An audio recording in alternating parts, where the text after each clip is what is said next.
right. Oh, well. I'm starting a little bit early.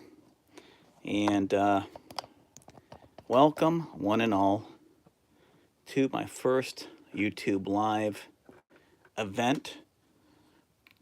I apologize for Monday. This was supposed to be Monday, but I didn't know about the 24-hour verification process that YouTube has. So I had to postpone this to Wednesday. So I am sorry for that, but here we are. And doing my first YouTube Live for 10-second cartooning.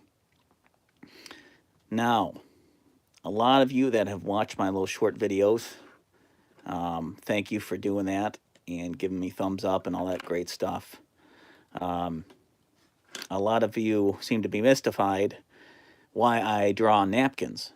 And for one, it's done to show you that you can draw anywhere that there's a napkin, whether that's at a restaurant, a bar, someplace, some kind of food area at a grocery store. And no matter what, it's like you can always get your practice in for 10 seconds a day. And also, it's explained in the video, I believe. It's also good to stay light and to keep your drawing sketchy and light.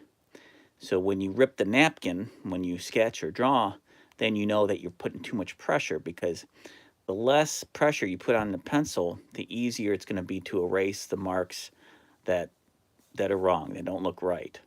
So it's a good training process and reminder for me too. I do it for me, but for those that are new,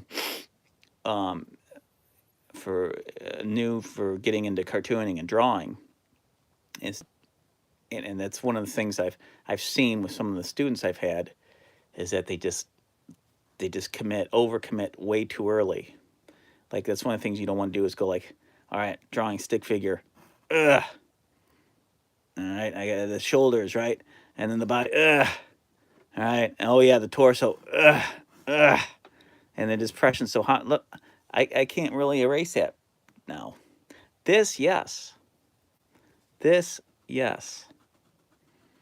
Okay? This, not so much. Or at least it's a bit harder, yeah. So don't do that. Don't do that, okay? Don't do that. I wanted to have a little class for everybody. And it's going to be a class of drawing stick figures. But I do have some announcements to make that are really awesome, for me at least, and I hope you appreciate them. But I'll go into that later. And but yeah, I wanted to give you a bit of a class. Then whoever's watching, if you want to, type in a question, that's cool too. Hopefully I'll be able to post this as a regular video. I think I should be able to do that. But yeah, one of the things I want to tell you guys too is I am gearing up to draw. In fact, I've already been thumbnailing. Let me show you some. Let's see here. In my sketchbook here, some thumbnails for my next comic, Rage 5. And this will actually be 4.5. Let's see if I can find it. This will be an intro cartoony kind of comic here that will, you've seen this here. It'll have something like this in it. These are called the Grimmies that Rage encounters. Rage is my half bear, half man superhero from another planet. And where is it now?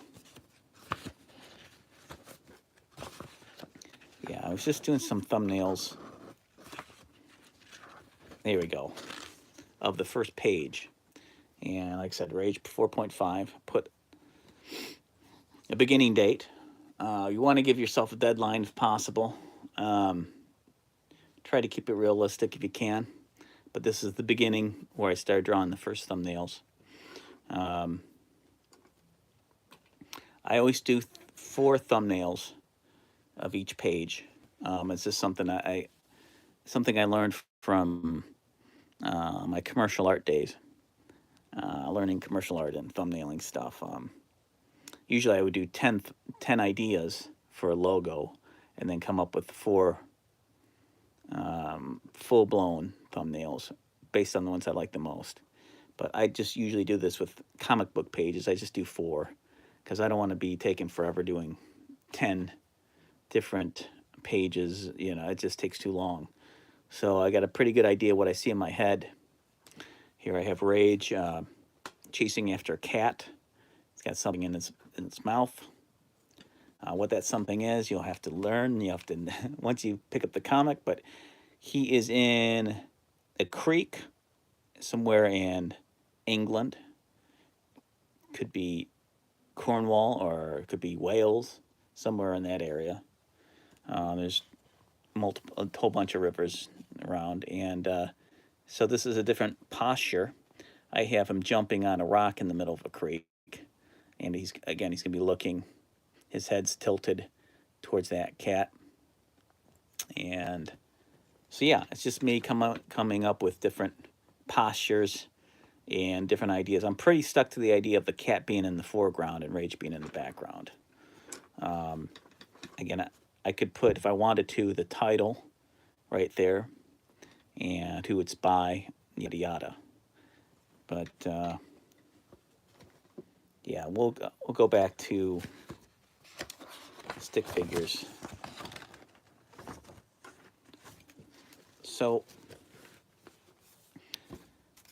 just like the Marvel method implies, it says it's good to practice stick figures because the more used to stick figures you get doing different things, the better you're going to get at laying the foundation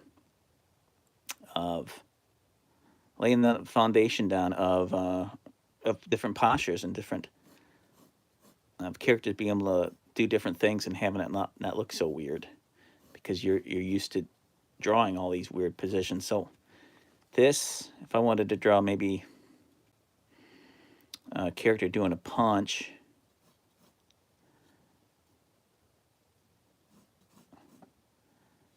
draw his leg right here.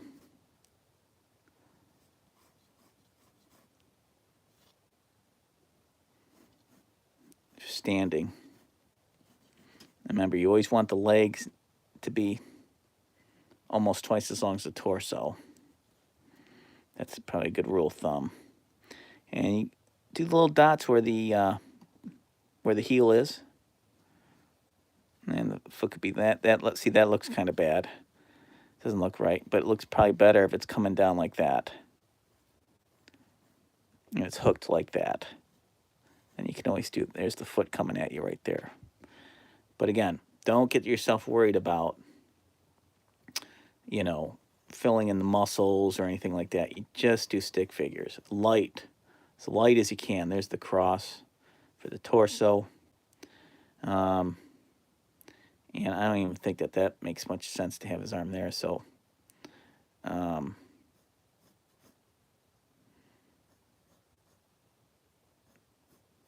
maybe right there. And then his hand would be right there. Or you can experiment with it. Maybe its hand's down there in the fist. This one's, boom, right there. And then you can always, if you want to go a little bit further with it, do the upside down triangle for the torso. And then the hips. From there, triangle. All right, so you got like this hourglass thing going on for the torso. And you could use your imagination to see all the legs would go right there. Calves would be right here. So on and so forth. So this is good practice. This is why I do so many videos on doing stick figures, because it's so important to do that. Because I want to improve as well. And let's do another one up here. Maybe let's do Maybe he's flying, right?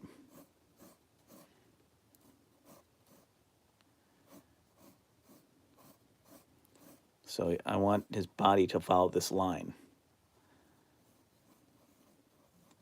And there's the head. Here's the shoulders. There's the cross there. All right. Now his hands are going to be foreshortened a lot. They're going to be huge. Since this is kind of a Superman kind of a deal there. And these are kind of, those are back a little bit more than they should, you know. If I really want them out front, I'd bring them right there, you know. But he's kind of got him back, lowered by his shoulders there. Maybe he's checking something out, so he's not as fully extended as he would usually be. All right, and so his legs, let's follow his feet.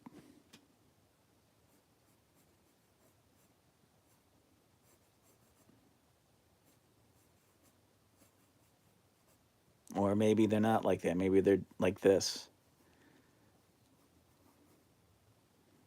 Or maybe they're somewhere in between. And so I can determine where his feet would be, but I can, all these different possibilities here are possible because I'm drawing really light. They're easy to erase.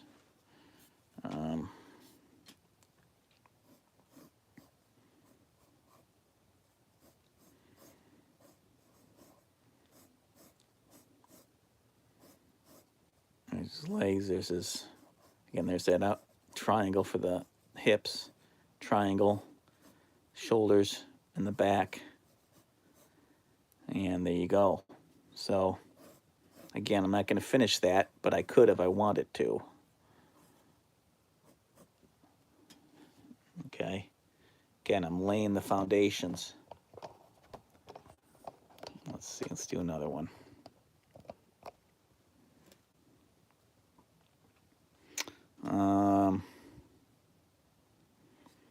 Maybe this is somebody's jumping.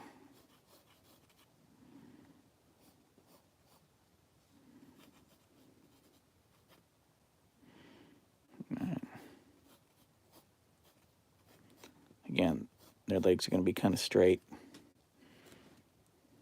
depending on the jump. This is kind of like a basketball player. So his feet are down. The floor is right here. And his arms. This would probably be good research for people like throwing basketballs, how their arms are. Or maybe he's slam dunking. He or she possibly.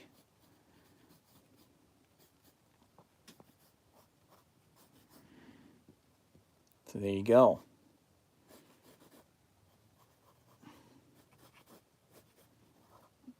Little circles for the knees. There's all the Marvel method here, the Marvel way.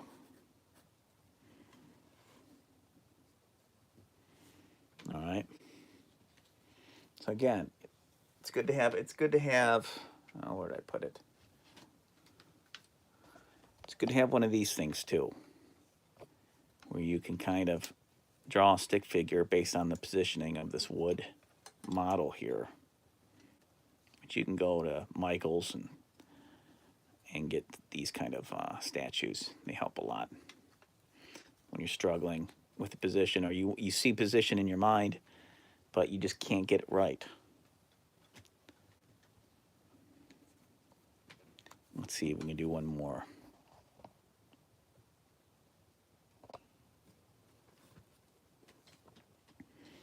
Let's do one more. Maybe somebody is kind of kneeling down, Spider-Man like. All right. No, I don't want to show you that yet. Special announcement there.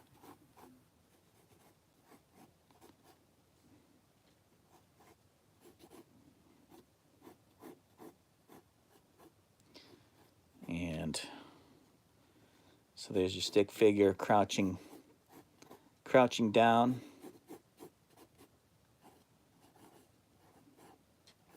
Maybe he's got his arms on his going over his knees, legs.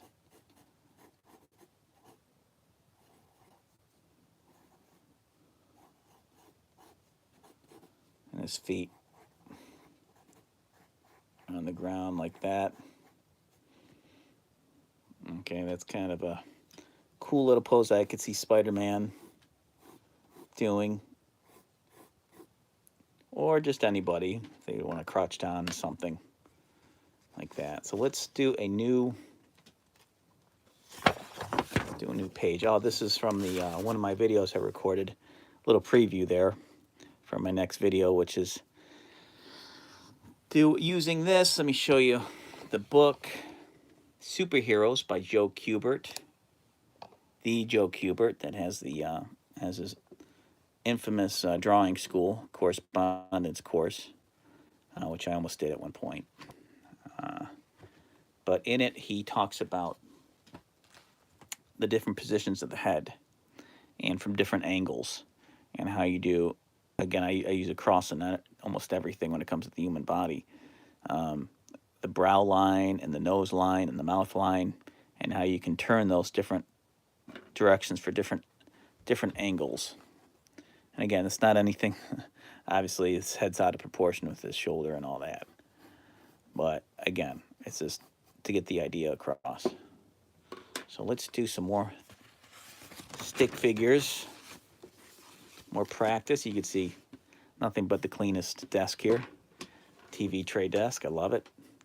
A lot of what my videos are is very similar to my role-playing channel, is how to do the most in such limited space. And I have a very limited space here where I'm at, and there could be a lot of you out there that don't have big table space. And having a small notebook, a small little drawing book from the dollar store is great. In fact, let me show you what I did. If you haven't seen it already, you can check out one of my animations I did for the Stay Puft Marshmallow Kid. All these papers, all right, all these papers here are from the dollar store drawing book that I bought for $1. And what I did is, again, I wasn't even using a light table till halfway through it, but I was just kind of eyeballing it. And I made an animation.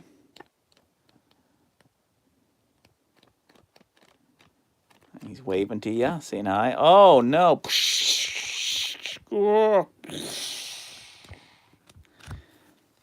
And you can check out my videos on that.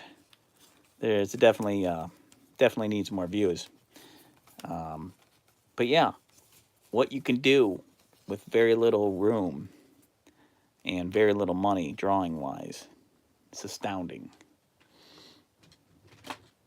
Anyway, back to practicing stick figures. So let's just do a front-on shot. This is the basic, okay?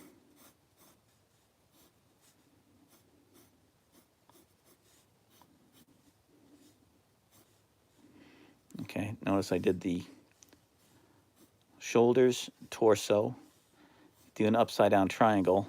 I'm getting ahead of myself, but that kind of gives you a place to stop. That's probably where his belly is. But let's do, okay. Bring it out here. Again, you want the legs to be longer than the torso, almost twice as long. Because it gets weird when the legs are smaller than or shorter than the torso. And I've done that quite a bit in my life, and it sucks. I hate doing that. All right, put little dot circles for where the heels are, where the knees are, and then you get a good feeling to where, you know, this leg's back a little bit more than this one. You get a better feel for where everything's at. And here comes the arms. Again, you don't want the arms to be too long, but you don't want them to be too short either. So this is good for developing that inner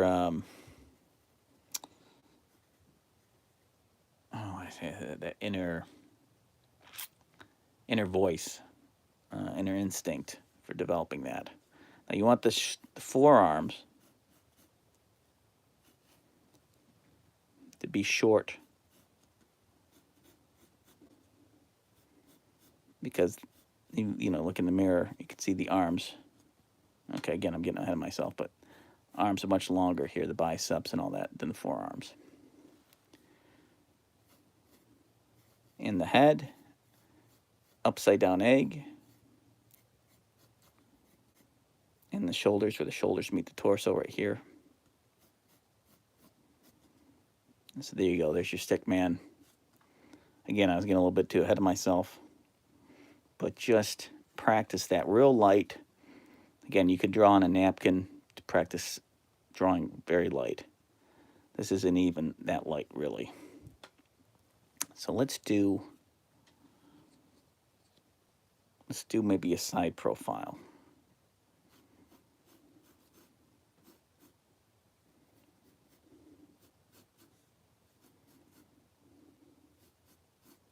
This is something a little bit more advanced. Again, I'll kind of use that as a reference, one on the left. And there's the foot. All right, the head's going to be around the same area here. You can even do that to kind of line it up.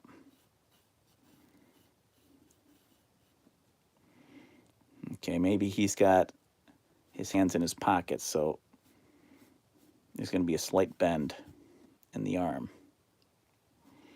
And his arms are slightly bent right there too, probably. So this is where his hand's going to be, and this is where the elbows are going to be. Okay. And the knees are probably about right there, because you want this to be longer than this. Okay, and then you do the Egyptian finger test here. Boom. It's almost twice as long as the torso. Okay. And eventually, you'll start filling out. This chest is going to come out right there, kind of rounded. All right.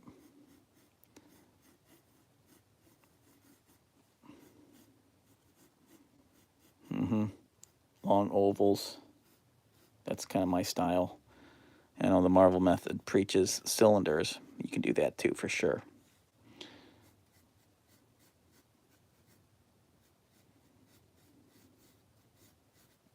I find ovals to be a little bit easier.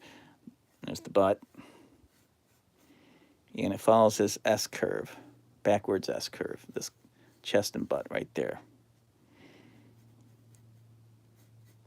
Overdo it or underdo it to your shame. So yeah, so you're kind of getting the hang of it there. You're seeing how everything can develop. Again, all it takes 10 seconds to do this. 1,000, 2,000, 3,000, 4,000, 5,000, 6,000, 7,000, 8,000, 9,000, 10,000. And you got your drawing quota in for the day. You know, and if you do that doing all sorts of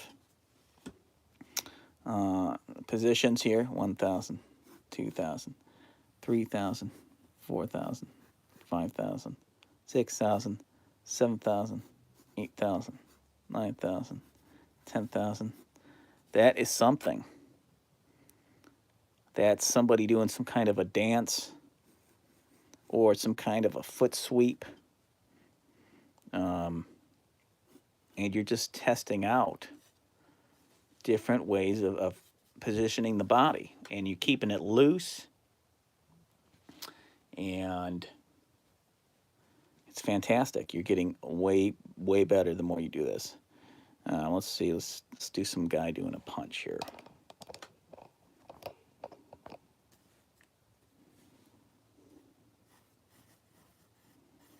Like a boxer here. So we'll do.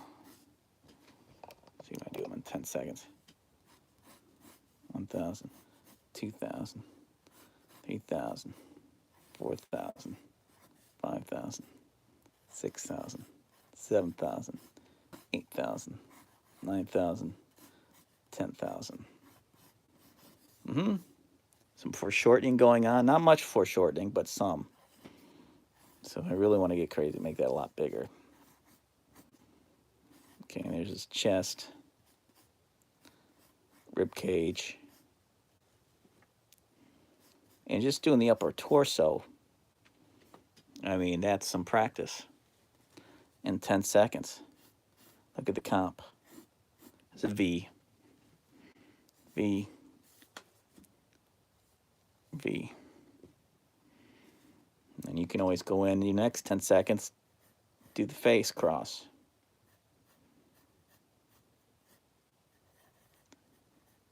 For the next day's practice.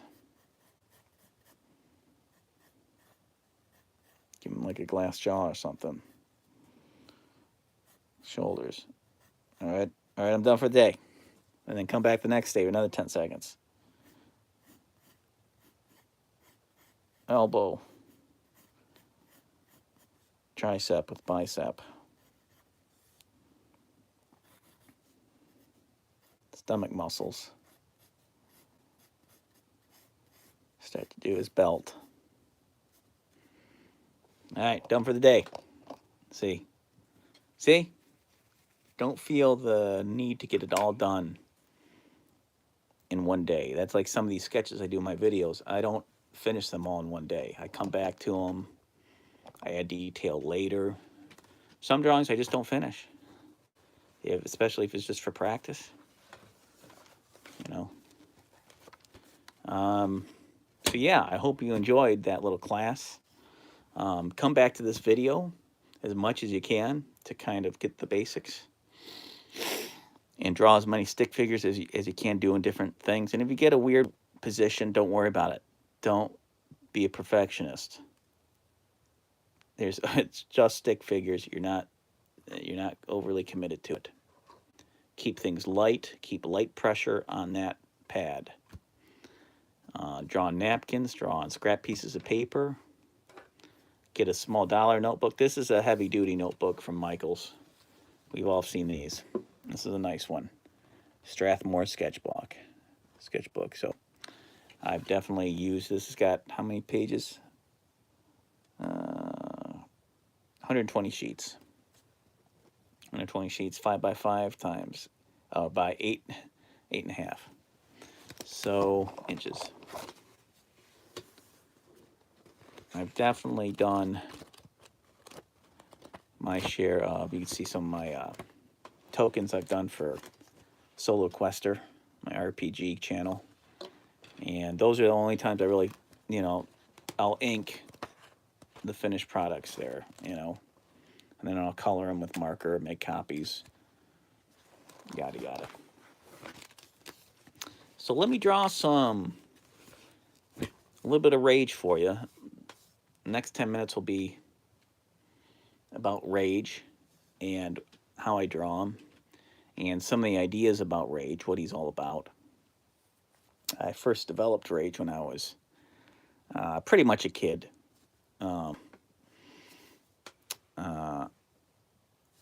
And I wanted to draw. I was into drawing superheroes. I was reading Marvel and DC all the time. I was probably more into DC early on. And I wanted to develop superheroes. Into Teenage Mutant Ninja Turtles. I was into Ghostbusters. I was drawing Ghostbusters, or trying to draw Ghostbusters. Really hard when you're a kid trying to draw a proton pack and human anatomy back then. That was tough. Very frustrating. I pulled out a lot of hair, or I punched things trying to be perfectionist when I was a kid. So I'm grateful for the skill I have now. But it was very frustrating when I was a kid to try to learn how to draw human proportions right. And a lot of it was because I was overcommitting to the lines. I didn't have the sketchiness. And so, I didn't really have a lot of early mentors. My mentors were, my comic book, were the comic book illustrators. like Joe Kubert, you know. Who else? George Perez, John Byrne, those guys, and then later it became the Marvel guys. Uh, you know, well, the Image guys, of course, Jim Lee, Mark Silvestri, um, to name a few. I didn't really go into Jack Kirby until way later on. Um, but yeah, I mean, you throw a name out there.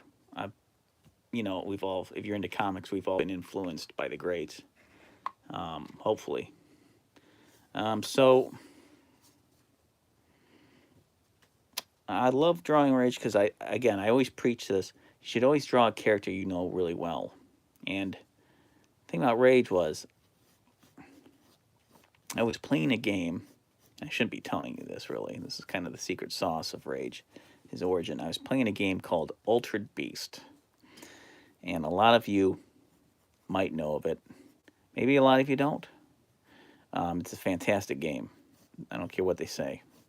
Um, I'll do the cross here. I'll show you. I'll do that first. I'm doing things out of order. So I'll just do his torso. But there was a bear, like basically a bear you controlled, a walking bear, a stand-up walking bear, and I got the idea a lot from that, and a lot of he had. I'll draw an earlier version. He had a hat. He had a hat that he'd wear backwards, because that was the cool thing to do, is to wear a hat backwards back then. Late 80s, early 90s. And see, so that was part of his earlier design. He also had a backpack on all the time.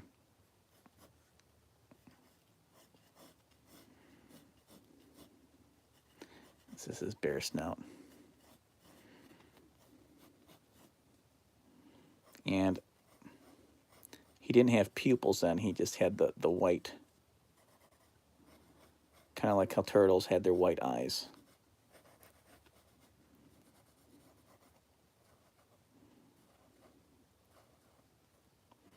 And he has the ripple for his top of his nose.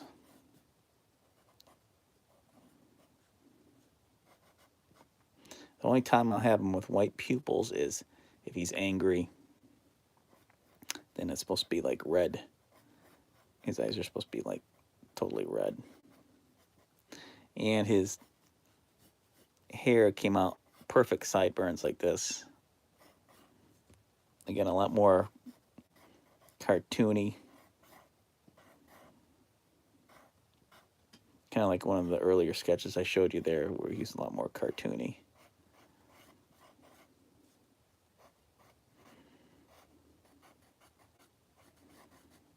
You know, something like that.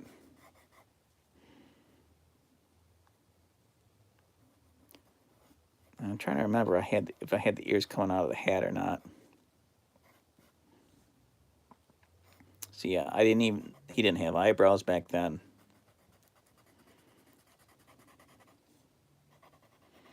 I mean, this is around the days where I had a superhero flying house. And it was like a half man, half house. Right? Hence the name Super House, right? And here I got the dots there. I gave him the whiskers, although the whiskers is more of a cat thing than a bear thing.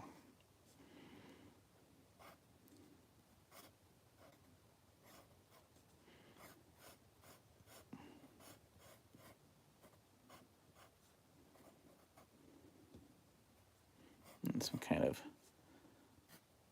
design for the hat backwards.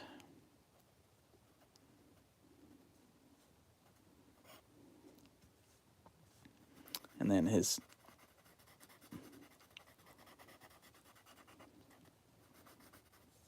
sideburn here, I guess. Just be that. It was a little shiny. And that's pretty much how I drew him. Now, I've updated his look a little bit, but a lot of the basics remain the same. This ear is kind of wonky. Yeah.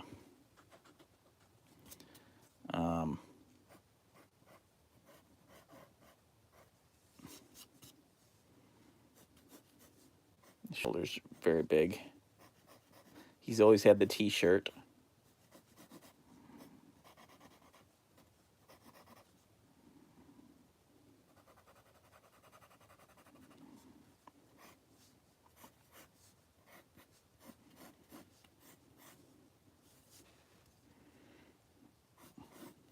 And he's always had the shorts.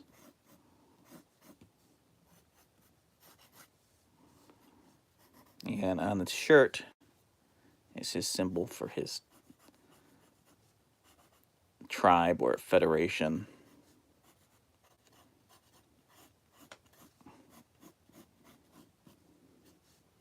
And he was involved in a war where he and his fellow tribesmen, his fellow half bear, half men, had to defend his planet against a tribe of jackals, a jackal army. And on this planet is a whole bunch of different animals, but they're in half human form.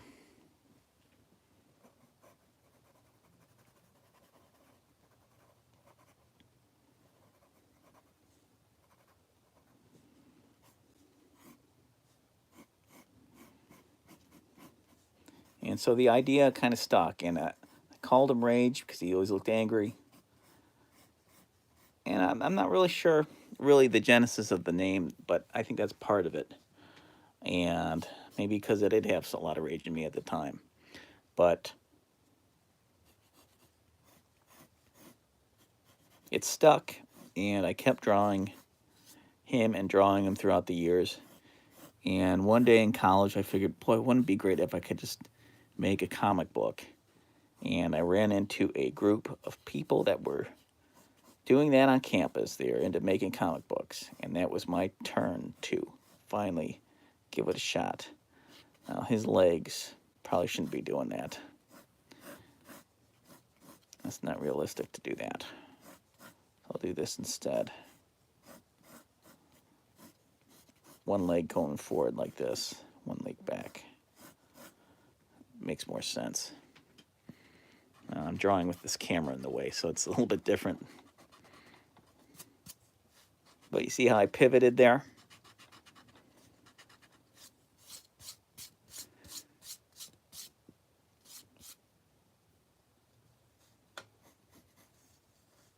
I'm keeping the shirt a little loose so you don't see his stomach muscles, because sometimes I don't think that's so realistic. But if I was, this is an earlier version of Rage, so I forgot the little half cross there.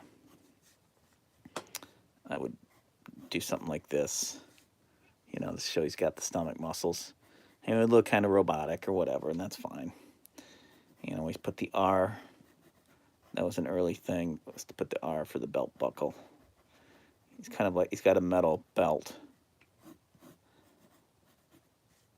Then the R comes off, and it's an explosive device. Although, who's to say that's his only R? He might have different R's that do different things. So he has kind of a genius background. He can build things. He's kind of an engineer as well. When he's not angry, he can focus and build crafts. He can build robotics, put mechs together, things like that. Right here is his gauntlets.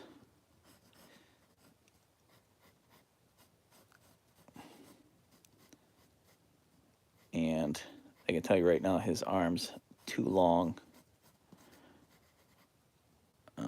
But maybe it's just coming out at you like that. So, I'm running out of focus. Here we go. So that's an very early version of Rage. But let me give you the special announcement. I'll probably wrap things up here. And the special announcement is thus. It is the 4th comic of Rage, and it is available. Rage number 4 is available by mail and by digital on indieplanet.com slash, I believe that's a / rage -4. So go to indieplanet.com / rage -4, and that's where you'll find it. And it's, let's see if I got the comic over here.